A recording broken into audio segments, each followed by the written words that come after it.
여러분 안녕하십니까? 전자신문 올쇼TV 엔드포인트와 네트워크 보안을 동시에 시만텍 세시 플랫폼이 답이다 웨비나 진행을 맡은 이양선입니다. 최근 기업들의 비대면 업무가 확산되면서 원격 근무, 클라우드 환경에서의 보안이 점차 중요해지고 있습니다. 이러한 변화에 따라 보안 면에서 세시와 제로 트러스트가 화두입니다. 그런데 기업의 입장에서는 다양한 솔루션으로 인해 관리의 복잡성으로 어려움도 함께 증가하고 있어 보안 전반에 대한 통합 운영이 필요해졌습니다. 이번 웨비나에서는 시만텍의 하이브리드 기반 세시 플랫폼을 통해 기업의 전체 내부 보안을 가시화하고 통합 운영할 수 있는 방안을 제시합니다. 그리고 많은 분들이 궁금해하시는 브로드컴의 시만텍 인수와 변화에 대해 알아봅니다. 오늘 웨비나를 위해 브로드컴의 김기명 부장님과 김영표 부장님을 모셨습니다. 안녕하십니까? 안녕하십니까. 예, 두 분 소개 부탁드립니다. 네, 안녕하십니까. 브로드컴 월드와이드 세일즈 팀에서 CA와 시만텍 영업대표를 맡고 있는 김기명입니다. 시만텍 코리아에 2014년도에 필드 서포트 엔지니어로 조인했고요. 지금은 브로드컴에서 관련 제품에 대한 영업대표를 맡고 있습니다. 반갑습니다. 네, 안녕하십니까. 저는 김영표라고 하고요. 한 6년여 정도 됐네요. 블루코트로 입사를 해서 시만텍을 거쳐서 브로드컴의 시만텍 디비전까지 SE를 하고 있는 6년 반 정도 됐네요. 네, 잘 부탁드리겠습니다. 네, 감사합니다. 김기명 부장님, 오늘 웨비나를 어떻게 진행하실지 간략한 소개 부탁드립니다. 네, 브로드컴이 시만텍을 인수한 지 한 1년 6개월 정도 지났는데요. 그 브로드컴에 대해서 궁금해하는 고객분들이 굉장히 많이 계신 것 같아요. 그리고 브로드컴이 인수한 뒤에 시만텍이 어떻게 비즈니스를 하고 있는지에 대해서도 궁금해하시는 분들이 많은데요. 우선 브로드컴 그리고 브로드컴 내에서의 시만텍 비즈니스에 대해서 좀 설명을 드릴 예정입니다. 그리고 저희 지금 그 글로벌 업계에서 지금 세시라고 하는 그 아키텍처가 트렌드인데요. 시만텍은 어떤 세시 플랫폼을 가지고 있고 어떤 부분에서 장점을 가지고 있는지 설명드릴 수 있는 세션으로 진행하고자 합니다. 네, 감사합니다. 이번 웨비나는 약 50분 동안 발표가 진행된 후에 10분의 시청자 질의응답 시간을 갖도록 하겠습니다. 시청자 여러분들께서는 웨비나가 진행되는 동안에 궁금하신 사항을 채팅창에 질문해 주시면 실시간으로 답변해 드릴 예정입니다. 또한 몇 개의 질문은 강의 진행 후에 선별해서 두 분 부장님께 질문을 드리고 답변을 듣겠습니다. 웨비나에 참여하시고 설문과 좋은 질문을 남겨주신 분들 중 추첨을 통해 경품도 보내드리니 많은 참여 부탁드립니다. 자, 그럼 웨비나를 시작하겠습니다. 김기명 부장님, 브로드컴의 이 시만텍 기술은 정말로 깜짝 뉴스였습니다. 많은 사람들이 이 소식에 대해서 굉장히 궁금해 하시는데요. 오늘 이 자리에서 속 시원하게 풀어주셨으면 합니다. 자, 우선 브로드컴이 어떤 회사인지 알고 싶은데요. 말씀해 주시겠습니까? 네, 우선 첫 번째 장표를 보면서 설명을 좀 드리겠습니다. 브로드컴은 그 S&P 500 지수에 편입되어 있고 나스닥에서도 100대 그룹에 속해 있는 글로벌 업체입니다. 왼쪽 장표를 좀 보시면 이게 핀비즈라고 하는 그 미국 주식에 대한 차트, 그 주식 차트 그 수익 변동률에 대해서 하나의 가시성 있는 그 장표를 보여주기 위한 이미지인데요. 보시면 저희가 이미 알고 있는 마이크로소프트라든지 애플, 그리고 뭐 엔비디아라든지 인텔 같은 글로벌 유수의 기업들이 이런 이 S&P 500 그리고 나스닥 지수에 포함이 되어 있는 그런 상황입니다. 거기에 저희가 그 브로드컴이 세미컨덕터 부분에서 3위 전체 규모 주식 규모 3위를 그 랭크하고 있는 글로벌 업체고요. 보시면 글로벌 그 유명 업체들과 동일한 그 업계 리딩을 하고 있는 그런 기업이라고 보시면 될 것 같습니다. 브로드컴은 웹사이트에서 자기 스스로 이렇게 표현을 하고 있는데요. 브로드컴은 50년 이상 그 혁신 그리고 협업을 통해 엔지니어링 우수성을 기반으로 하고 있는 글로벌 인프라 기술 리더라고 지칭을 하고 있는데요. 저희가 기존에는 반도체의 영역에 대해서 그 비즈니스를 좀 집중을 했었다고 하면 최근에는 소프트웨어에도 영역을 넓혀서 비즈니스를 확장하고 있다고 보시면 될 것 같습니다. 다음 장표를 좀 보시면 저희 비즈니스가 어떻게 비즈니스가 어떻게 진행되고 있는지 좀 이해하시는 데 도움이 될 것 같은데요. 브로드컴의 주요 비즈니스는 반도체와 인프라스트럭처 소프트웨어로 나눠져 있습니다. 반도체 솔루션이라고 하면 한 5개 정도로 크게 나눠질 수 있는데요. 네트워킹, 브로드밴드, 그리고 서버 스토리지, 와이어리스, 그리고 인더스트리얼로 나눠져 있습니다. 네트워킹 같은 경우에는 저희가 스위치라든지 라우터에 들어가는 CPU, 반도체를 디자인해서 제조하는 그런 비즈니스를 하고 있고요. 그리고 브로드밴드 같은 경우에는 저희가 집안에서 쉽게 보는 셋톱박스에 들어가는 반도체를 디자인하고 생산한다고 보시면 될 것 같습니다. 서버 스토리지는 저희가 직접 뭐 디스크나 SSD 같은 것들을 만드는 것은 아니고요. 다만 데이터를 컨트롤하는 컨트롤러에 대한 반도체도 생산을 하고 있습니다. 와이어리스는 저희가 더 친숙하게 만나볼 수 있을 텐데요. 저희가 사용하는 모바일 폰에 와이파이 칩셋, 와이파이라든지 아니면 블루투스에 대한 반도체 칩셋을 저희가 납품을 하고 있다고 보시면 될 것 같습니다. 글로벌 제조사에게요. 그리고 인더스트리얼이라고 표시되어 있는 업체는 산업 부분은 저희 옵티컬 센서라든지 아니면 데이터 처리를 하는데 사용되는 반도체 비즈니스에 대한 내용이라고 보시면 될 것 같습니다. 그리고 인프라스트럭처 소프트웨어라고 이제 나눠져 있는 부분은 전체적으로 소프트웨어에 대한 이제 산업 부분을 대표하고 있는데요. 보시면은 저희가 기존의 브로케이드라든지 CA 그리고 시만텍을 연속적으로 인수를 했는데 보시면은 주요 비즈니스가 총 4개로 나눠져 있습니다. 보시면 메인프레임, 데브옵스, 밸류옵스, AI옵스 그리고 사이버 시큐리티, 스토리지 에리어 네트워킹이라고 해서 SAN 이라고 나눠져 있는데요. 보시면 메인프레임 그리고 데브옵스, 밸류옵스, AV옵스라고 하는 것은 CA에서 가지고 온 인수하면서 이제 합병된 소프트웨어 비즈니스라고 보시면 될 것 같습니다. 저희가 메인프레임에 붙여서 사용하는 소프트웨어에 대한 다양한 제품분들을 가지고 있고요. 그리고 데브옵스, 밸류옵스, AI옵스라고 하는 최근에 이제 화제 좀 되고 있는 디플로이먼트에 대한 소프트웨어 관리 주기에 대한 플랫폼도 제공을 하고 있습니다.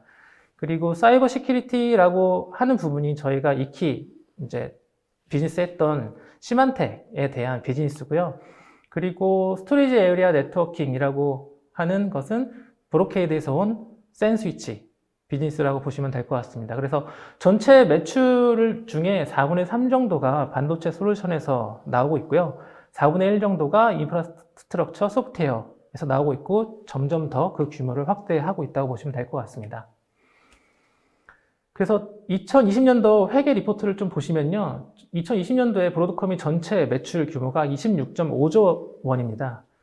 그런데 그 중에 5.7조 원을 R&D에 다시 재투자를 했어요. 그래서 브로드컴은 어떻게 보면 좀 기술에 되게 집착하는 벤더라고 보시면 될 것 같고요. 이런 투자를 통해서 25,000개의 특허를 보유하고 있고, 이를 통해서 25개 제품, 그리고 마켓에서 리더를 유지를 하고 있다고 보시면 될 것 같습니다. 다음 브로드컴 계보입니다. 보시면 저희가 이제 공문이나 이런 문서를 저희한테 요청하시는 고객들이 좀 많이 계세요. 근데 저희가 직인이 아바고 테크놀로지스라고 나가다 보니까 브로드컴인데 왜 아바고 테크놀로지스라는 이름으로 자꾸 직인이 나오냐, 이 회사 대체 뭐 하는 회사냐라고 궁금해 하시는 분들이 굉장히 많이 계세요. 근데 이런 부분은 요 브로드컴 계보를 통해서 좀 설명을 드리면 쉽게 이해를 하실 수 있을 것 같습니다. 브로드컴은 HP의 반도체 부분 비즈니스를 아바고 테크놀로지라고 하는 회사가 2005년도에 인수를 했고요. 그리고 이 비즈니스를 가지고 2009년도에 나스닥에 상장을 했습니다. 그래서 저희가 상장되어 있는 이름은 아바고라고 하는 이름이고요. 심볼이 아바고 그대로 사용하고 있습니다. 그리고 2014년도에 이제 LSI 반도체 비즈니스를 인수했고, 이때부터 사업 분야에서 좀 이름을 두각을 좀 나타내기 시작했다고 이제 업계 리포트가 나오고 있고, 그리고 2015년도에 브로드컴을 인수를 하면서 이름을 브로드컴으로 바꿨습니다. 그래서 저희가 이름은 브로드컴을 사용하고 있고 나스닥에 상장되어 있는 것은 아바고다라고 이해하시면 될 것 같습니다. 브로드컴으로 이름을 바꾼 뒤에 이제 2017년도, 18년도, 19년도 이제 브로케이드, CA, 시만텍을 이제 순차적으로 인수하면서 인프라스트럭처 소프트웨어에 대한 비즈니스를 이제 확장하고 있다고 보시면 될 것 같습니다. 네, 김균영 부장님 말씀을 들어보니 이 브로드컴은 오랜 업력과 기술력으로 반도체 산업 시장을 리드하고 있는 큰 규모의 반도체 기업이라는 생각이 드는데요. 자, 그런데 이렇게 큰 반도체 회사가 왜 시만텍이라는 보안 소프트 회사를 인수한 걸까요? 최근 트렌드입니다. 브로드컴은 최근 트렌드를 따라가고 있다고 보고 있고요. 최근에 사이버 시큐리티라고 하는 그 마켓 자체가 별도로 움직일 수 있는 그런 시장이 아니라고 판단을 하고 있는 것 같습니다. 이거는 뭐 업계에서도 그렇게 보고 있는 것 같고 학계에서도 그렇게 보고 있습니다. 대표적인 사례를 좀 말씀드리면 2017년도에 워너크라이 랜섬웨어가 글로벌 이제 시스템을 타격했을 때 뭐 영국 같은 경우에는 그 내셔널 헬스케어 시스템이 붕괴되면서 뭐 환자들이 적시에 그 치료를 받지 못하고 때로는 사망하게 되는 그런 이슈들이 좀 있었고요. 최근 몇 주 전만 하더라도 미국 송유관 업체에 대한 랜섬웨어 공격으로 인해서 뭐 기름이 정상적으로 이제 전달되지 않다 보니까 인프라에 전체적인 타격을 주게 되는 그런 이슈들이 많이 발생을 하고 있습니다. 이게 저희가 사용하는 요 사용 환경에 직접적인 영향을 주고 있고, 그리고 사용자의 생명까지도 영향을 주고 있다 보니까 이제는 사이버 시큐리티라고 하는 특수 영역이 아닌 전체적인 시스템 또는 소프트웨어 관리 주기에 보안이 들어오면서 전체적으로 또는 초기에 시스템이나 소프트웨어를 개발할 때 처음부터 고려해야 되는 컨셉으로 인지를 하고 있다고 보시면 될 것 같습니다. 네, 제품 포트폴리오를 확대를 통한 비즈니스와 고객 지원 확장의 방안이라는 생각이 드는데요. 근데 사실 일반 사용자 입장에서는 브로드컴이라는 회사보다는 시만텍이라는 이름이 더 크게 와닿는데요. 이 브로드컴 인수 합병 이후에 그 변화가 아주 궁금합니다. 시만텍은 현재 어떤 상황인가요? 시만텍은 현재에도 글로벌 보안 산업 리더입니다. 보시면 1000명 이상의 사이버 보안 전문가를 그대로 유지를 하고 있고요. 그를 통해서 2800개 이상의 글로벌 특허권을 그대로 유지를 하고 있습니다.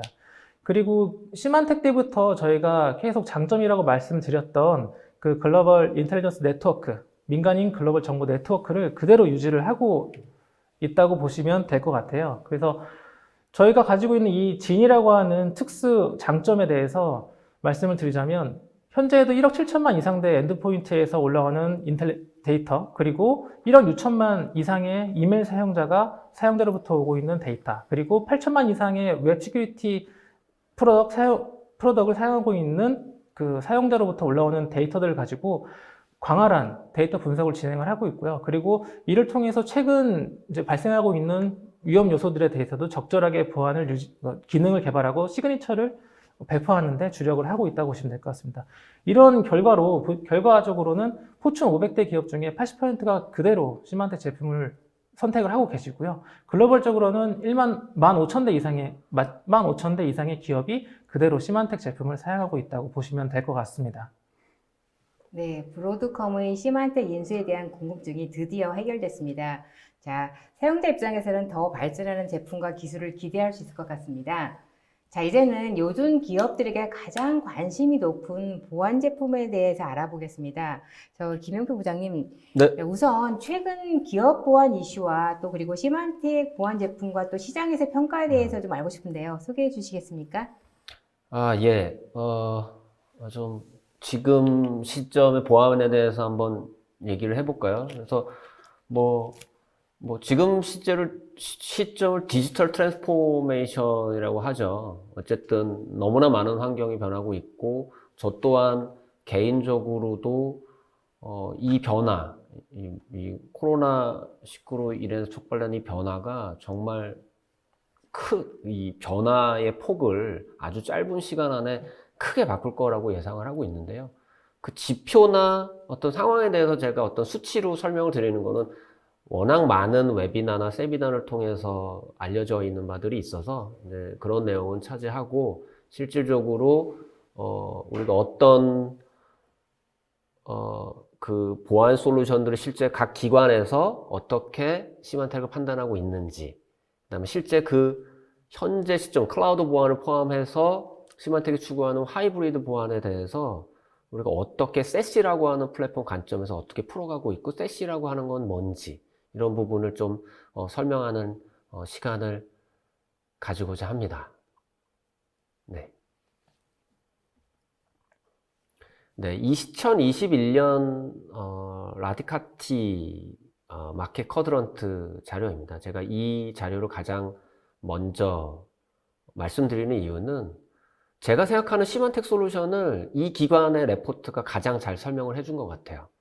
지능적 지속 위협에 대한 APT 카테고리의 다양한 멘더들, 특히 시만텍이 탑 플레이어에 속해 있어. 뭐 이거 그냥 데이터니까 그렇다 치고 이 장표에 보면 오른쪽에 이제 영문과 한글로 제가 번역해 놓은 게 있는데 시만텍에 대해서 이렇게 얘기를 합니다.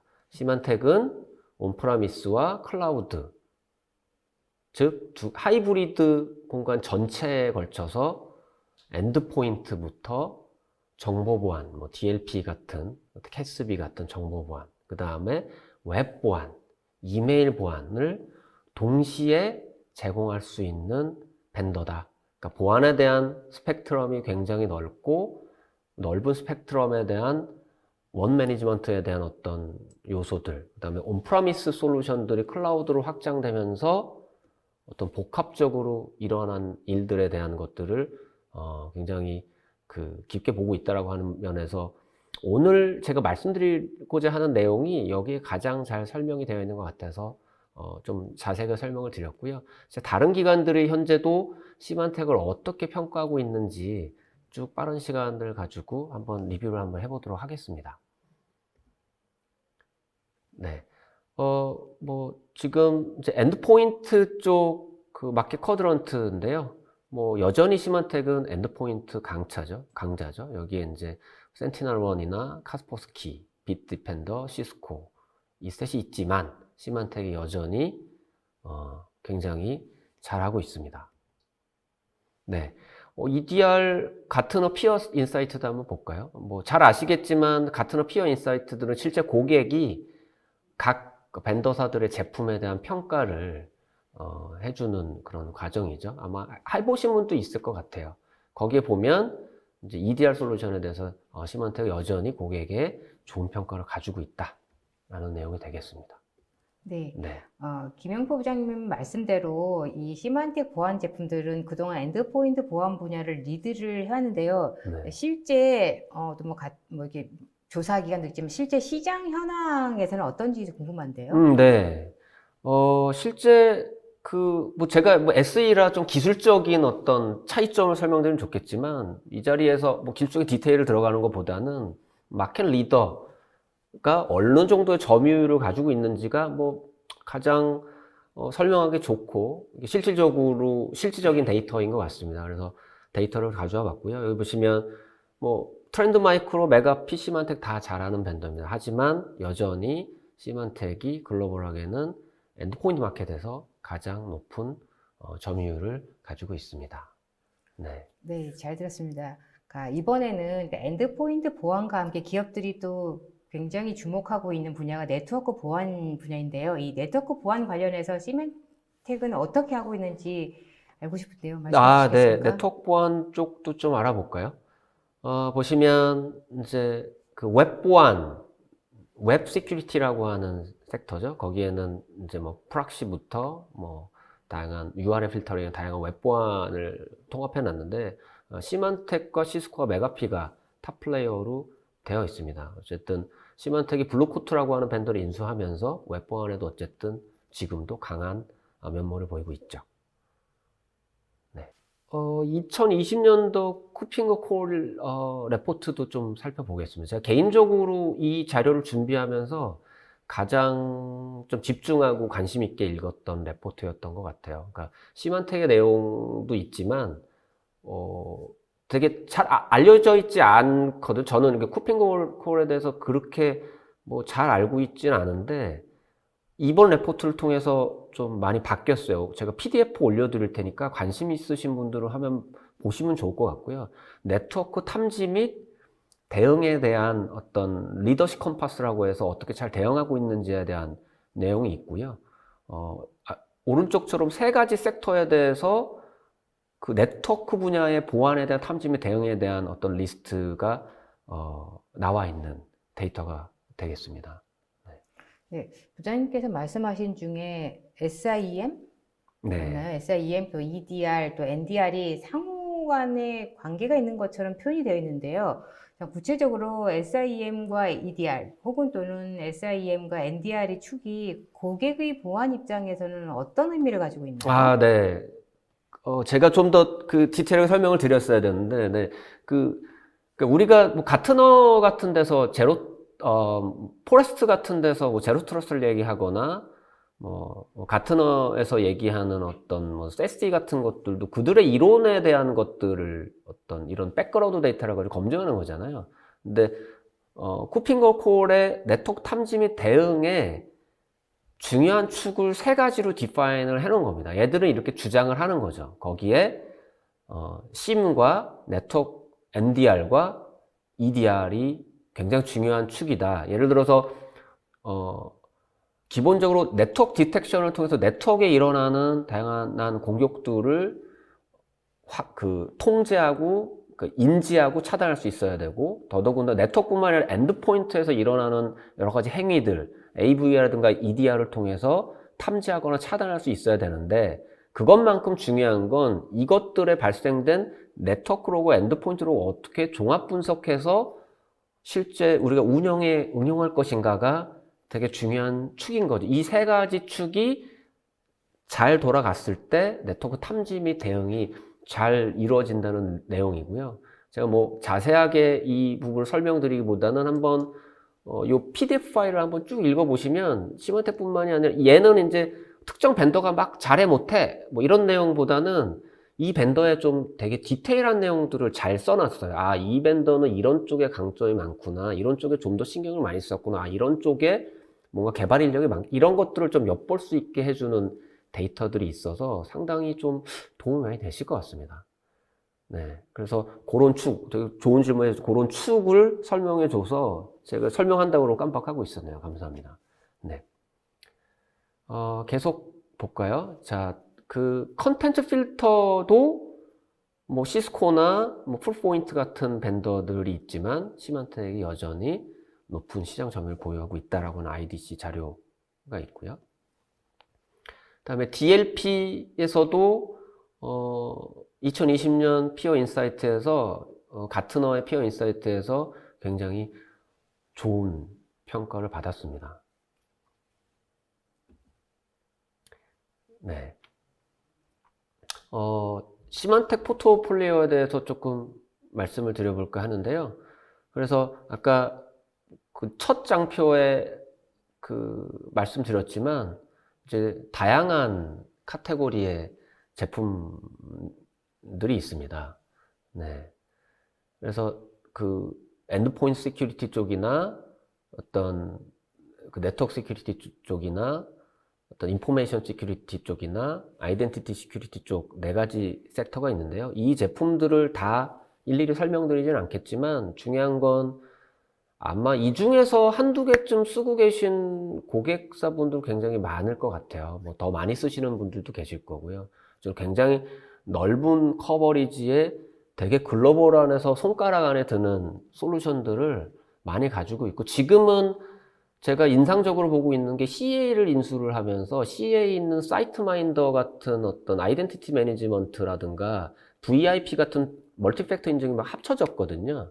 그래서 그런 그런 것들이 이제 합쳐지면서 더 포트폴리오가 되게 견고해졌다라고 하는 느낌은 있습니다. 네. 네. 네. 사실 제가 알고 있던 시만텍이 가지고 있던 그 영역보다 더 넓고 광범위한 영역을 아우를 수 있는 게 통합 보안 솔루션을 지금 맞습니다. 갖고 네. 계신 것 같은데요. 자, 근데 이제는 최근 화두가 되고 있는 세시와 제로 트러스트에 대해서 시만텍은 어떻게 대응하고 있는지 알고 싶은데요. 설명해 주시겠습니까? 아, 네. 그러니까 뭐 세시는 아마 그 다른 웨비나들 제가 모니터링 해보니까 굉장히 많이 다루고 있더라고요. 제로 트러스트보다 더 많이 다루는 것 같은데, 이거는 가트너에서 얘기하는 지금 세대의 보안을 위해서는 어떻게 하는 게 좋은 방법이, 어떤 아키텍처를 가지고 어떤 전략을 가지고 보안을 해야 되느냐에 대한 장표고요. 뭐 간단하게 뭐 스크린샷을 떴습니다만 접속에 대한 유저에 대한 어떤 인증부터 접근 권한부터 그 엣지 플랫폼, Secure Access Service 엣지에 대한 액세스에 대한 방법론적인 것들을 다양한 보안 솔루션을 통해서 어떻게 구체적으로 구현하느냐에 대한 내용이잖아요.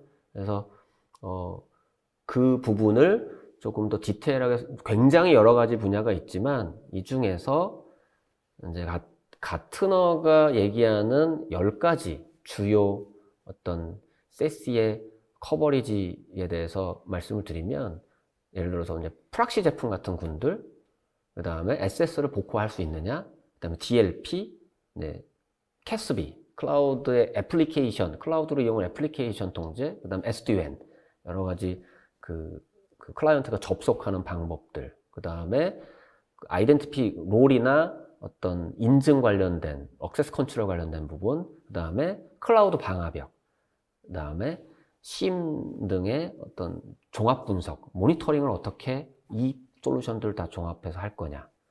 그 다음에 아이솔레이션, 그 다음에 샌드박스, 이런 기술들이 서비스 엣지에 너희가 온프라미스처럼 클라우드 상에서 이런 방법론을 가지고 구현하는 게 좋겠어 라고 하는 데이터가 있습니다. 네. 그래서 가트너도 이제 그런 얘기를 했던 거죠. 그래서 여기 나와 있는 내용은 사실은 제가 특별히 가트너가 시만텍을 위해서 써줬다라고 보지는 않습니다. 어쨌든 가트너는 이제 한 벤더가 하면 좋다라고 이제 코멘트를 하고 있죠. 네. 네. 부장님 말씀 그리고 또 들으면은 가트너가 원벤더가 유리하다고 했는데 그렇다면 구체적으로 이 시만텍 솔루션으로 구성했을 때 고객 입장에서는 원벤더가 유리하다는 어떤 상세한 케이스나 혹은 레퍼런스가 있는지 궁금할 것 같아요. 실질적으로 본인들의 어떤 아니면은 고객의 회사에서 기업에 적용하려면은 실질적인 레퍼런스를 많이 궁금해하실 것 같아요. 네, 말씀해 주시겠습니까? 네. 날카롭고 좋은 질문이십니다. 그러니까 사실은 이제 제가 이제 가트너가 이렇게 실제로 썼지만 이거를 딱 요 부분이 핵심적인 내용이냐가 아니라 부분의 사실 내용을 시만텍이 유리한 방향의 내용을 발췌해서 말씀드리는 건 맞는데 실제 사례를 설명드리는 게 더 사실 맞는 방법이겠죠. 그래서 예를 들어서 이런 겁니다. 그러니까 시만텍이 엔드포인트도 있고 네트워크도 있고 클라우드도 있고 DLP도 다 있잖아요. 그러면은 내가 외부에서 뭔가 재택근무를 하면서 어딘가 내부의 자원을 접근한다고 생각을 해보죠. 그러면은 내가 일단 내 랩탑을 가지고 밖에 나가야 되잖아요. 그럼 이 랩탑이 보안성이 우리 내부 보안 규정에 준수하는지에 대한 SLA를 일단 살펴봐야 될 겁니다. 그럼 거기에 해당되는 게 AV나 EDR 같은 게 이제 설치가 되게 되겠죠. 그러면은 시만텍은 원벤더가 좋다라고 하는 건 이 EDR이나 엔드포인트에 클라우드 보안, 클라우드 웹 시큐리티 서비스를 제공하는 에이전트 프로그램을 동시에 제공을 해요. 그러니까 에이전트가 깔리면서 클라우드를 동시에 접속을 하니까 별도의 클라이언트를 깔지 않아도 된다라는 거죠.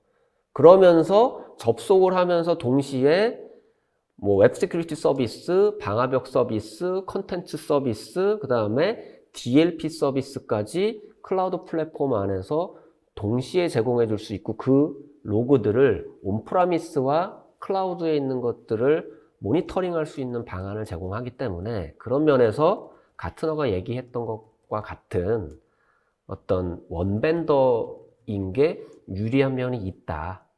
이렇게 얘기해 볼 수 있을 것 같습니다. 네. 좋은 질문 감사드립니다. 네. 계속 가볼까요? 네. 그 중에서 어쨌든 시만텍이 SD-WAN만 제외하고는 가트너가 얘기하는 주요 모듈에 대한 솔루션들을 광범위하게 가지고 있다라고 하는 내용이 되겠습니다. 네. 네. 시만텍 세시의 좀 특장점 중에 좀 특이사항을 조금 말씀드리려고 합니다. 시만텍 세시가 다른 말은 차지하고 우리가 클라우드의 보안 서비스를 제공을 이제 한다라고 하는 건 인프라가 있어야 되잖아요. 그러니까 글로벌한 인프라가 있어야 되는데 결론적으로 저는 우리가 가지고 있는 클라우드 보안의 가장 큰 장점이 구글 클라우드 플랫폼을 쓴다는 겁니다. 왜 그러냐? 액세스할 수 있는 IaaS가 있어야, 그러니까 인프라스트럭처가 있어야 되는 거잖아요. 그럼 구글이 리전이 어디 있죠? 한국에도 있고, 중국에도 있고, 인도에도 있고, 유럽에도 있고, 미국에도 있고, 전 세계 다 있고, 그 구글 인트라넷 안에 다 묶여 있습니다. 그래서 시만텍이 제공하는 모든 서비스는 지금 이제 거의 90% 이상 다 GCP로 갔거든요. 예전에는 시만텍 시절에는 AWS를 많이 썼었어요. 근데 지금은 GCP로 전부 이전이 되었고, 브로드컴과 구글 간에 굉장히 깊은 파트너십이 있습니다. 내부적인 걸 말씀드릴 수는 없지만, 어쨌든 그 제도와 정책 하에 구글 클라우드 플랫폼 되어 있고, 이게 이제 한 리전, 한국 리전 안에서도 이제 서비스가 되어진다는 거죠. 여기 밑에 보시면 그 한국 리전을 통한 서비스 데이터를 제가 실제로 테스트한 데이터가 있어요. 그래서 그러니까 대한민국은 라운드 트립, 실제 테스트하는 시스템 라운드 트립을 재봤더니 23ms가 나왔는데, 일본이랑 홍콩만 해도 150에서 한 170ms가 나옵니다. 그래서 한국 리전 안에서 뭔가 클라우드 서비스를 제공한다라고 하는 것들, 그 다음에 그게 글로벌한 서비스가 제공됐을 때 전체 그 글로벌한 구글의 인프라스트럭처 안에서 이 서비스가 제공되어진다라고 하는 것들, 뭐 애저나 뭐 어떤 AWS도 마찬가지겠죠. 그래서 GCP의 인프라스트럭처 100% 이용한다라고 하는 게 굉장히 큰 장점일 것 같습니다. 네, 그러면 그 시만텍 클라우드 보안을 사용하는 전 세계의 모든 고객들이 구글 클라우드를 네트워크로 사용하고 있다는 장점에 대해서는 이해를 할 수 있을 것 같은데요. 자, 그러면 이 시만텍에서 제공하고 있는 이 다양한 보안 서비스들이 그 한국 리전 안에서 전부 제공이 가능한가요? 아, 예. 뭐 날카로우신 질문입니다. 이 흡사 엔지니어가 질문하는 것처럼 질문을 하시네요. 근데 사실 SE 입장에서 100%다 라고 말씀드리기엔 조금 어려운 부분은 있습니다. 하지만 일반적으로 사용하는 대부분의 서비스들은 현재 한국 리전에서 제공이 되고 있고요. 그래서 만약에, 그러니까 이게 이제 클라우드 서비스라고 하는 게, 제가 왜 이런 말씀 드리냐면, 클라우드 서비스라고 하는 게 pay as you go잖아요. 내가 쓴 만큼 내는 거죠. 근데 예를 들어 한국의 고객이 이 솔루션을 쓰는 고객이 하나도 없어요. 그런 하나도 없는데 이거를 할 수가 없잖아요. 이제 그런 관점이 있다. 따라서 아주 빠른 시간 안에, 제가 뭐 몇 시간이라고 말씀드릴 수 있는지 모르겠지만, 아주 빠른 시간 안에 만약에 한국 리전에 그 서비스를 필요로 하는 고객이 있으면 아주 빠른 시간에 디플로이가 돼서 실제 PO 단계에서 쓰는 단계에서는 다양한 서비스를, 혹시 한국 리전 이 서비스가 없다고 하더라도 바로 사용할 수 있도록 정책적으로 되어 있습니다. 네. 시만텍 스탯에 대해서 조금 더 설명을 드릴게요. 그래서 아까 뭐 말씀드렸던 것처럼 어쨌든 엔드포인트부터 접근하는 방법을 제공을 하겠죠. 그래서 WSS, 웹 시큐리티 서비스를 이용하는 에이전트를 이용하는 방법도 있을 거고, 그 다음에 엔드포인트에 어떤 WSS를 이용하는 것들이 합쳐져 있는 걸 이용할 수 있을 거고, 방화벽 같은 데나 VPN 같은 거에서 터널을 뚫을 수 있을 거고, 그리고 우리 그 시만텍의 프락시를 쓰시는 경우에는 다이렉트로 이제 꺾어줄 수도 있는 거죠. 그래서 그 안에서 지금 실제 시만텍 세시 쪽으로 연결이 되는 구조로 되어 있고요. 그러니까 트래픽을 꺾어주기만 하면 굳이 온프라미스에 했었던 것들, 온프라미스에 방화벽도 있고, L4도 있고, 뭐 IPS도 있고, DB 보안도 있고 했던 것들이 이제 클라우드로 옮겨왔잖아요. 클라우드로 옮겨온 서비스들이 내가 회사에서도 할 수 있고, 집에서도 할 수 있고, 여행 가서도 할 수 있는데, 그 보안들을 어떻게 보안할 거냐라고 하는 것들을 지금 플랫폼에서 얘기하고 있는데, 그 안에서 동일하게 우리가 온프라미스에 했었던 것과 동일한 수준의 보안을 클라우드 위에서 글로벌한 구글 플랫폼 안에서 이런 서비스들을 여전히 제공하고 있다 라고, 뭐, 아마 잘 알고 계신 분들한테는 너무 쉬운 내용이겠지만, 혹시 뭐, 익숙하지 않으신 분들도 있어 조금 자세하게 설명드리고 있습니다. 그래서 여기에, 아이솔레이션, 그러니까 웹 격리 서비스들을 올릴 수도 있는 거죠. 이 컴포넌트들이 각각의 어떤 부가 서비스라고 보시면 돼요. 베이스 서비스 안에 내가 뭐 웹 격리 서비스 올릴 거야 말 거야. DLP 우리 필요한데 그럼 올리셔도 되는 거고. 우리 캐스비 서비스 할래? 우리 캐스비 필요 없어. 안 쓰시거나 쓰실 수 있는 거고. URL 필터링이나 샌드박스나 클라우드 파이어. 클라우드 파이어는 조금 설명을 드려야 되는데 그 시마텍이 원래 방화벽 IPS가 없었잖아요. 클라우드 파이어월 서비스는 우리는 포티넷의 방화벽 서비스를 사용을 합니다. 포티넷과 파트너십 관계를 통해서 포티넷의 방화벽 두 가지 버전으로 제공을 드려요. 일반 방화벽, 그 다음에 애플리케이션 기능을 포함한 차세대 방화벽 기능이 우리 클라우드 WS 서비스 안에 완전히 포팅이 되어 있습니다. 선택을 하게 되면 올 포트를 볼 수 있는 그런 방화벽 서비스도 같이 제공받을 수 있다. 그리고 필요하면 액세스 클라우드, 접근 방법에 대한 어떤 솔루션도 제공받을 수 있다라고 하는 부분을 말씀드리겠습니다. 자, 그러면은 조금 이게 약간 제가 뜬구름 잡는 얘기를 하는 것 같아서 실제 연결되어 있는 네트워크 플로우, 네트워크 다이어그램 상에서 이게 어떻게 되어 있는지를 살펴보고 이 연동되어 있는 플로우에 대해서 제 동영상 시연을 살짝 연결을 해서 슬라이드 화면과 동영상 화면을 연계해서 좀 설명을 드리려고 합니다. 그러니까 기본 전제는 리모트 워커고, 리모트 워커가 집에서 재택근무를 하는데 내부 인프라인 컴플런스에 접속을 한다. 이런 시나리오가 되겠습니다. 그러면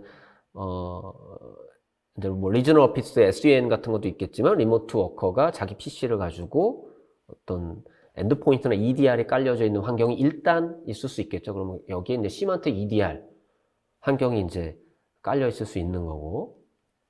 그래서 뭐 제가 고객사분들께 얘기 들어보면 진짜 제가 엔드포인트에 대한 전문적인 식견이 조금 부족하긴 합니다. 그 네트워크 보안으로 시작을 해서. 근데 정말 기능이 많다 너네 엔드포인트는. 그래서 그런 말씀들을 많이 해주시더라고요. 어쨌든 여전히 엔드포인트에 대한 솔루션, 그 다음에 그게 EDR과 연결돼 있을 때의 강점이 있고요. 그 다음에 웹 시큐리티 서비스라고 하는 부분으로 연결이 되는 거죠. 예를 들어 우리가 컴플런스나 뭐 젠킨스라든가 아니면 내부 어떤 ERP 시스템 같은 거나 내부 리소스의 클라우드에서 뭐 어딘가 접속을 할 때 그냥 접속은 안 되고 네가 엔드포인트가 깔려있는 에이전트를 통해서 웹 시큐리티 서비스를 통해서 접속할 수 있어. 이런 보안 정책을 하겠죠, 당연히. 왜? 보안 플레인을 태워야 되니까.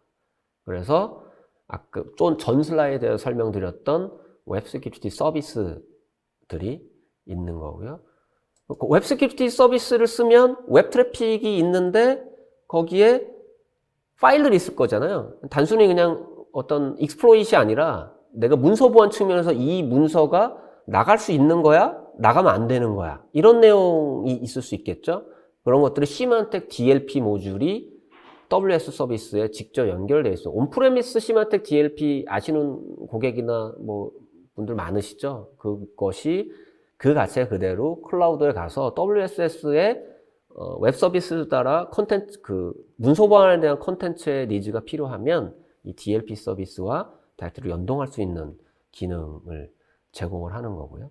그러면서 클라우드 앱, 클라우드용 앱을 쓸 때 캐스비 서비스 클라우드 SOC라고 칭하거든요. 근데 지메일이 됐던 어떤 뭐 링크드인이 됐던 어떤 특정 클라우드용 앱을 사용을 했을 때 그 앱에 대한 것들에 대한 통제, 클라우드 앱에 여러 가지 문서 보안이라든가 AV 보안 이런 통제를 할 수 있는데 여기에 이제 클라우드 캐스비 서비스와 DLP하고도 연결이 됩니다. 이유는 WSS 서비스는 이제 웹 트래픽이나 방화벽 트래픽이 DPI 엔진이 돌아갈 수 있는 트래픽을 볼 거잖아요. 그럼 KSB는 클라우드 전용 앱이 웹 애플리케이션을 보는 캐스비 솔루션이니까 내부에서 웹으로 나가는 인터넷에서 어떤 통제를 한다고 보면 WSS가 못 볼 수 있겠죠. 그럼 그런 것들을 캐스비가 보고 문서 보안에 해당되는 것들은 DLP에 넘겨줘서 통제를 받아야 되겠죠. 그래서 DLP가 있고 이 DLP를 캐스비도 바라보고 WSS도 바라보고 아니면 뭐 캐스비가 없으면 WSS는 바라보고 이런 이제 유연한 어떤 그 조합이 가능하다. 그다음에 내부 자원에 액세스하기 위한 액세스 컨트롤. 우리가 뭐 옥타라든가 어떤 뭐 사멜 어서션을 해서 내 계정에 대한 롤과 어센티케이션과 어서리제이션을 줘서 실제 사이트에 접속을 하잖아요. 그런 것들에 대한 방법론, 액세스하는 방법, 어떤 IP가 어떤 인증을 통해서 어떤 어서리제이션을 줘서 접속할 수 있게 할 건지에 대한 접근 제어 솔루션도 이렇게 제공을 하고 있습니다. 네, 이게 이제 캐스비아도 연결이 되는 거고, 뭐 이런 연동을 하거나 이런 인증을 할 때 투팩터 인증.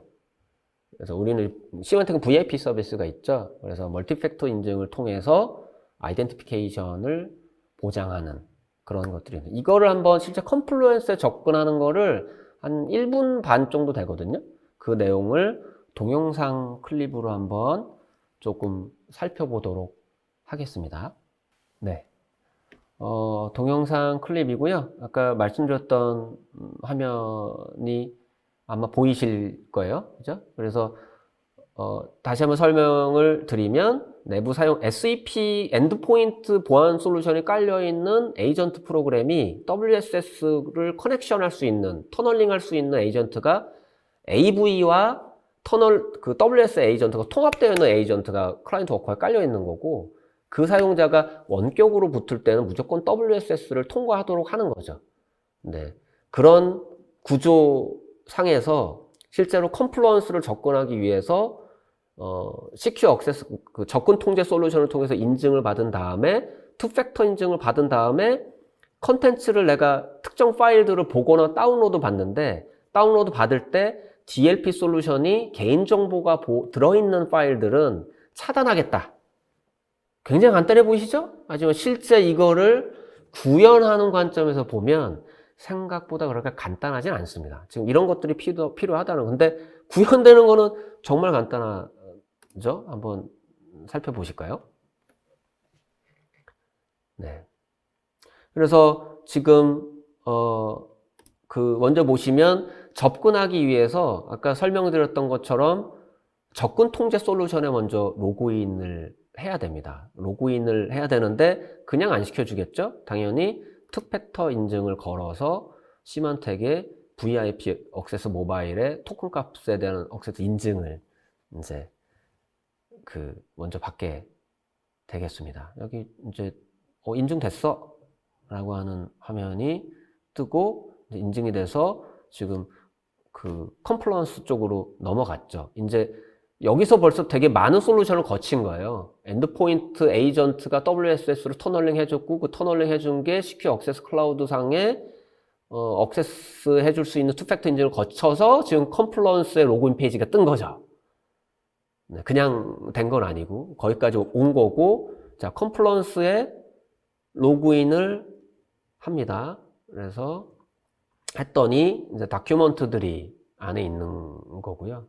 그래서 이 다큐먼트 중에 뭐 화면을 이제 보는데, 지금 보시는 다큐먼트는 뭐 아주 뭐 개인정보에 관련된 아주 특별히 위해가 있는 건 아니고 그냥 일반적인 정보, 이런 정보들은 있어서 얘는 이제 다운로드도 가능합니다. 특별한 통제를 하지 않죠. 근데 지금 보여드리는 문서는 보시는 것처럼 개인정보, 여기는 크레딧 카드 넘버가 들어있는데요. 이 크레딧 카드 넘버가 들어있는 것들은 자, 볼 수는 있는데 여기 보시는 것처럼 다운로드를 받으려고 하면 지금 차단했다라고 하는 내용입니다. 이게 뭐냐면 아까 말씀드렸던 것처럼, 자, 이 문서가 볼 수는 있는데 이 문서를 개인정보가 들어있는 걸 내가 그 리모트에 있는 플랫폼에 아이솔레이션 된 것처럼 볼 수는 있는데, 내가 내 PC로 다운로드 받는 거는 권한을 막아놨다는 거죠. 그런 것들이 캐스비와 그 클라우드 액세스 브로커와 그 다음에 DLP 솔루션이 이게 개인정보인지 아닌지를 판단을 해주고 캐스비에서 이거를 차단할지 허용할지에 대한 정책을 내려주는 거죠. 이렇게 연결되어 있는 시연을 잠깐 보여드려요. 사실 뒷부분에 각각 개별 장비들에 대한 로고나 UI나 이런 구현되는 로직들이 좀 있는데 시간 관계상 이제 그런 얘기들까지 다 말씀드리기는 어려울 것 같고요. 시연은 요 정도 일단 말씀을 드리고 다시 돌아와서 네, 그 마지막 장표고요. 그래서 뭐 설명드렸지만 시만텍이 뭐 오늘은 사실 개별 솔루션에 대한 어떤 딥다이브를 한다기보다는 전체적으로 시만텍이 이렇게 포지셔닝을 해서 이런 청사진을 가지고 이런 솔루션들이 아직 있어요. 아직 시만텍 솔루션 이런 좋은 것들이 있었고 이걸 계승 발전하기 위해서 아직 여전히 열심히 노력하고 있습니다. 그래서 인텔이 그 범밴드 인수해서 사실 잘 안 됐잖아요. 저는 지금까지 제가 봤을 때는 브로드컴은 그런 느낌은 아닙니다. 브로드컴은 보안 시장에서 소프트웨어 보안이잖아요. 소프트웨어적인 보안과 브로드컴이 잘하는 칩셋 보안을 융합하는 어떤 큰 청사진은 분명히 그리고 있는 건 맞아요. 제가 구체적으로 말씀드릴 수는 없지만. 그래서 예를 들어서 뭐 와이파이 칩셋 안에 보안 소프트웨어 모듈이 탑재된다거나 하는 어떤 그런 청사진들은 분명히 가지고 있어서 앞으로도 되게 주의 깊게 바라볼 만한 벤더가 아닌가라는 생각이 들고요. 클라우드 시점에 맞춰서 지금 라이센스 체계도 그 클라우드에 맞춰서 많이 바뀌었는데 제 생각에는 그 김기명 부장님께서 클라우드 시대에 맞는 그리고 그거에 대한 시만텍의 라이센스 체계에 대해서 조금 설명을 조금 아주 간단하게 좀 해주시면 어떨까 싶은데 주관님 어떨까요? 예, 잠깐 네. 중요한 얘기니까 말씀해 주시는 게 좋을 것 같은데요. 네, 조금 더 부연 설명을 해드리면 좋을 것 같아요. 어쨌든 1년 6개월 동안 브로드컴 내부에서 이제 시만텍 제품들이 이제 개발이 되고 전략을 수립하다 보니까 최근에 이제 이슈화되고 있는 다양한 이제 변화의 요청에 대해서 저희가 고민을 좀 많이 했던 것 같아요. 그래서 어떻게 보면 디지털 트랜스포메이션이라고 얘기를 하고 있는 지금 다양한 변화들, 예를 들어서 뭐 모바일이라든지 클라우드, 그리고 지금 재택근무 관련해서 지금 외부 사용자들이 이제 사내 데이터 센터라든지 아니면 클라우드 쪽으로 접근하는 것들에 대해서 좀 더 포괄적인 그 보안 모델을 유연하게 적용할 수 있도록 할 수 있도록 라이센스 체계를 조금 다변화했어요. 그래서 기존에 뭐 단품으로 제품을 뭐 추가 도입하시는 것도 괜찮은데 지금 브로드컴에서는 지금 영표 부장님이 설명하신 이 세시라고 하는 보안 아키텍처를 좀 더 유연하게 기업에 적용하기 위해서 번들 또는 스윗 형식의 라이센스 체계를 추가로 도입을 했습니다. 그래서 지금 이 스윗 또는 번들 형식으로 제공되고 있는 라이센스는 총 4개 카테고리로 해서 지금 제품을 좀 구분을 했고요. 먼저 엔드포인트 시큐리티 쪽을 보시면 저희가 기존에 SAP라고 하는 그 온프라미스 제품 다들 많이 알고 계실 텐데 이 제품에 더해서 모바일, 예를 들어 안드로이드라든지 아니면 iOS 어플리케이션들에 대해 보호하는 엔드포인트를 확장할 수 있도록 좀 더 단일화된 번들 형식의 라이센스를 제공을 하고요. 그리고 그 위에 뭔가 윈도우라든지 맥, 리눅스, 그리고 iOS, 안드로이드 같이 다양한 멀티 플랫폼 엔드포인트에 대해서 뭔가 추가적인 보안 기능을 이네이블 한다고 하면 EDR이라든지 아니면 클라우드 관련 그 솔루션을 추가적으로 이네이블 할 수 있도록 그 제품들을 좀 단순화했습니다. 그래서 기존의 SAP 외에 SES 엔터프라이즈라고 하는 제품은 기존의 SAP 온프라미스 제품에 모바일 기능을 추가하는 거고요. SES 컴플리트라고 하는 것은 기존의 그 SAP 온프라미스 그리고 모바일 그리고 EDR 거기에 AD 보완하는 TDAD 제품까지 포함된 제품이라고 보시면 될 것 같습니다. 그래서 기업은 하나의 제품만 구입을 하면 다양한 그 제품을 사용할 수 있도록 제공을 하고 있고요.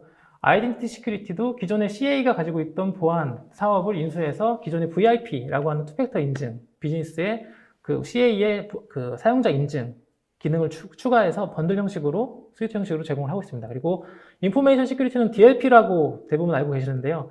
기존에 뭐 DLP가 굉장히 다양하게 포진되어 있었어요. 근데 복잡하게 생각하지 말고 온프라미스는 코어 DLP라고 하는 하나의 제품을 사용하면 모든 온프라미스 제품을 사용하실 수가 있습니다. 그리고 클라우드 DLP는 저희 영표 부장님 말씀하신 것 중에 그 카스비라고 하는 클라우드 SOC 제품하고 클라우드 DLP 제품을 제공을 하는 이제 통합 제품이라고 보시면 될 것 같고요. 그리고 네트워크 시큐리티 같은 경우에도 세시 모델의 가장 중요한 이제 컨셉인데요. 뭐 SWG 리프레시 같은 경우에는 저희가 뭐 이아스나 파스 같은 플랫폼에 저희 SWG를 디플로이 할 수 있도록 제공하는 이제 라이센스 모델이고 웹 프로텍션 스윗은 저희가 번들로 그냥 드려요. 이 라이센스 구매하시면 온프라미스 아니면은 사스 형식의 웹 시큐리티를 모두 사용할 수가 있고 거기에 그 샌드박스, 말웨어 아나리시스 스캐너 드리고 그리고 아이솔레이션, 클라우드 베이스의 아이솔레이션까지 드립니다. 그리고 가장 중요한 게 그 온프라미스와 클라우드를 통합해서 관리할 수 있는 중앙 관리 콘솔이 필요한데요. 웹 프로텍션 스윗을 구매하시면 매니지먼트 콘솔이라고 하는 중앙 관리 콘솔도 같이 드립니다. 그래서 WSS라고 하는 사스 형식의 제품과 온프라미스 프록시를 같이 구분하시고 정책도 일관적으로 유지하실 수가 있고요. 거기에 리포팅 기능까지 추가돼서 데이터가 수입되는 그 로그를 하나의 이제 플랫폼에서 확인할 수 있도록 도움을 드릴 수 있습니다. 그래서 이런 유연화된 라이센스를 구매를 하시면 지금 디지털 트랜스포메이션이라고 하는 이 상황에서 좀 더 기업의 이제 시스템 환경에 유연하게 적용할 수 있는 좀 기회를 확인할 수 있을 거예요. 네, 상세한 시만텍의 세시 대응과 또 시만텍 포트폴리오 그리고 라이선스에 대해서 잘 들었습니다. 자, 오랜 역사 1세대 글로벌 보안 기업으로 칭해졌던 시만텍이 이제 하이브리드 환경을 지향한다고 했는데요. 사실 이제 그 말의 의미는 어떻게 이게 돌려서 듣게 된다면 시만텍이 클라우드보다는 온프레미스 쪽에 좀 강점이 있고 클라우드 보안은 상대적으로 약하지 않을까라고 생각하시는 분들도 계실 것 같아요. 네. 자, 이 부분 한번 설명해 주시죠. 냉정한 질문을 주셨네요. 네, 1세대 보안 벤더에 다니고 있는 김영표입니다. 네, 뭐 맞습니다. 그러니까 기업이라고 하는 게 어떤 생겨나서 예전에 더 시만텍이 잘 나가고 좋았던 시절도 있지 않을까라는 생각을 하고 있는데 실제 브로드컴에 있는 제 입장에서 보면 아주 다른 환경에 다른 뭔가 에너지들이 느껴져요. 이게 예전과는 어떤 보안을 바라보는 관점이 이제 좀 많이 이 브로드컴이라는 회사가 바라보는 관점이 많이 이제 틀려진 부분들도 있다라고 생각을 하는데요. 어쨌든 제가 말씀드리고 싶은 건 예전에 시만텍이 있을 때는 아까 엔드포인트에 제가 WSS 에이전트를 했다고 했잖아요. 엔드포인트 팀이랑 네트워크 팀이랑 안 친했어요. 우리가 회사에서 왜 부서별로 싸우잖아요. 시만텍도 그랬어요. 그게 섞이지가 않았어요. 그래서 누가 이거를 CEO라고 해도 야, 엔드포인트에 WSS 에이전트 하면 원 에이전트로 하면 고객한테 밸류를 제공할 수 있잖아. 조차 안 돼요. 근데 브로드컴은 그런 게 없어요. 하라면 해? 싫어? 나가? 뭐 이런 느낌이 좀 있어서 그냥 쿨하게 전 정말 좋은 변화라고 생각하거든요. 고객 입장에서는 자, 싱글 에이전트에 EDR 포함해서 클라우드로 액세스할 수 있는 것들가 포함되어 있는데 그 모듈 안에 내가 위치도 내가 판별할 수 있고 내가 위치에 따라서 보안 정책을 따로 줄 수 있는 어떤 인터페이스가 엔드포인트 이미 있었잖아요. 만약에 이런 기능들이 개별 에이전트로 이루어진다고 하면 굉장히 괴롭겠죠. 그래서 아까 김경호 부장님께서 어떤 R&D에 대한 면도 말씀해 주셨지만 투자에 대한 것들, 버릴 것들은 확실히 버리고 투자해서 살릴 놈들은 확실히 살린다라고 하는 게 이 브로드컴의 전략이다라고 말씀드리고 싶네요. 네, 네. 잘 들었습니다. 네, 브로드컴의 시만텍 인수 배경과 변화 그리고 시만텍의 세시 대응 장점 등 상세한 두 분 강의 잘 들었습니다. 수고하셨습니다. 네, 감사합니다. 두 분 부장님께서 강의하신 동안에 시청자분들께서 많은 질문을 주셨습니다. 소중한 질문 몇 개를 골라봤습니다. 질문 드리겠습니다. 자, 우선 설명에서 WSS를 쓰는데 컨텐트 인스펙션이나 샌드박스 등 서비스를 추가하는 경우 어떤 절차가 필요할까요? 라고 하셨습니다. 이건 제가 답을 할까요? 네, 좋은 질문 주셨는데요. 아까 뭐 살짝 설명드리긴 했는데, 기본적으로 클라우드 서비스는 페이에주유 구조잖아요.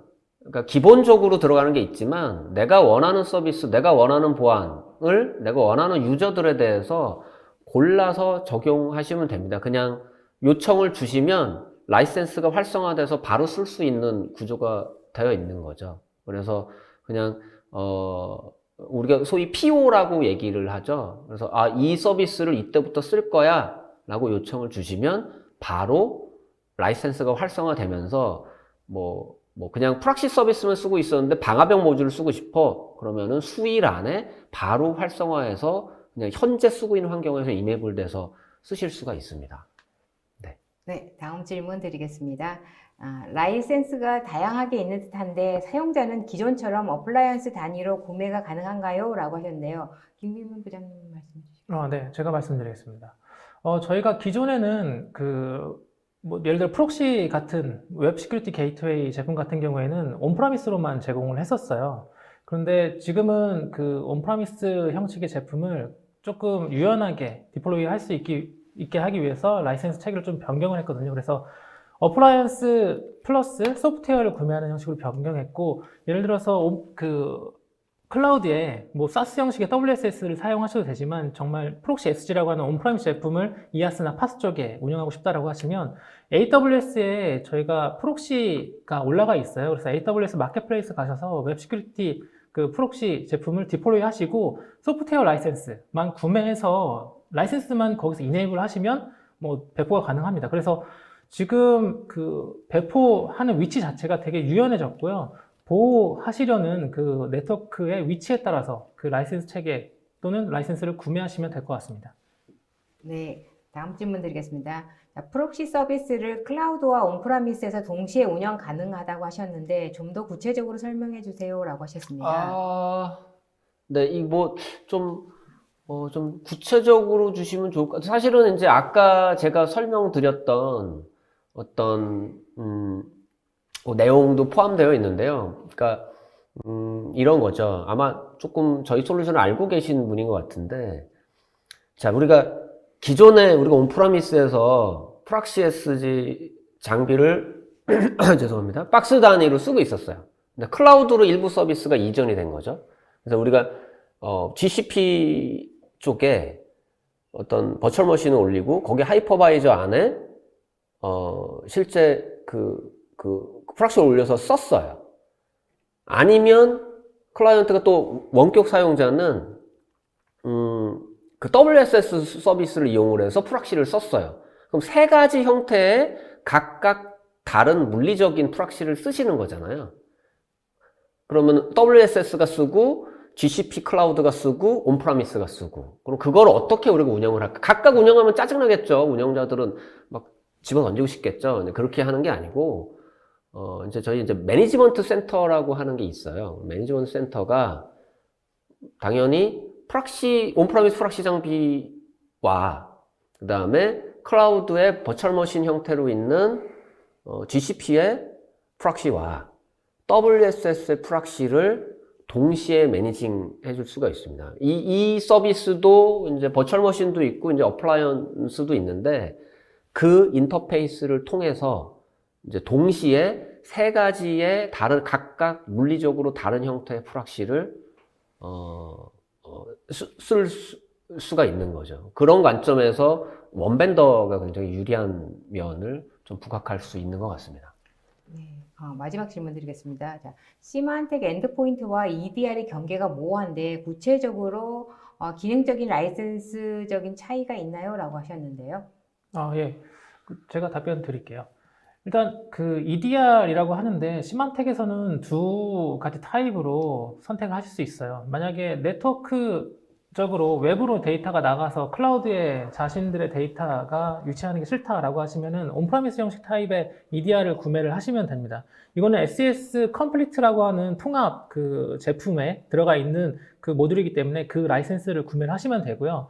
소프트웨어적으로는 그 라이센스로 준비가 됐다고 보시면 됩니다. 만약에 이 EDR이라고 하는 플랫폼을 뭐 온프라미스로 구현을 하신다고 하면 피지컬 머신이라든지 아니면 가상화 머신으로 준비를 하셔서 거기에 OS를 설치하시고 하시거나 아니면 그 저희 이미지를 디플로이해서 이제 라이센스 이네이블 하시면 되고요. 그게 아니고 클라우드 쪽에서 이제 저희 데이터를 다 관리하고 EDR 기능을 활용하겠다라고 하면 SaaS 형식의 저희 SAP 또는 EDR 콘솔에서 그 엔드포인트 에이전트를 다 관리를 하시면 됩니다.